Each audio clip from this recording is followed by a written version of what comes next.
everyone, Benny and I are here today to talk to you about productivity. I've been hearing a lot of people say that they feel like they're not able to be as productive as they used to be because of the pandemic, because of all of the anxiety. I'm bribing Benny so that he stays here with me.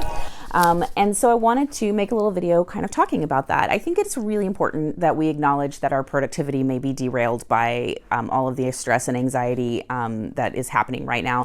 And I think a lot of our priorities have shifted, and a lot of the things that we've been focusing on and our goals may have shifted. And so I think that affects productivity too.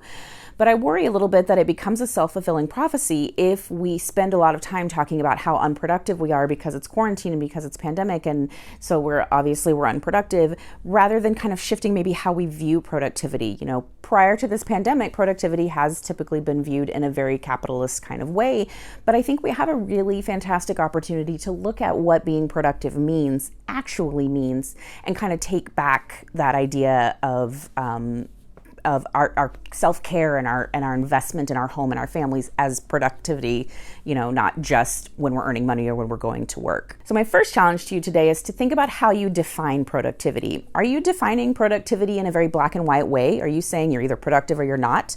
Are you defining it financially? Are you defining it by a product that comes out? Are you defining it by what other people think of your productivity? Think about how you're defining productivity. And my second challenge for you is to think about how you're measuring productivity.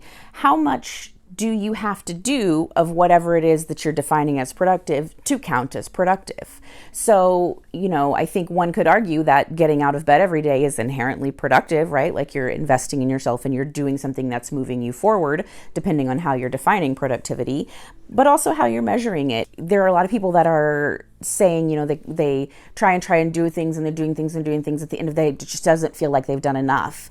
And then other people who say they feel like they can't do anything. And I think neither of those things are really true. You know, the small things that you're doing, you're taking a shower, you're calling your friends, you're watching a movie, those are productive things. When you are engaging in self-care, when you're watching self-help videos, when you're going to therapy, those things are productive. When you're resting, when you are just sharing quality time with your dog, that's productive. So if you can evaluate both how you think about productivity and how you measure productivity, you might find that you're actually a lot more productive than you think. For example, in my household, we have decided to do 30 minutes of work together every single day on the household.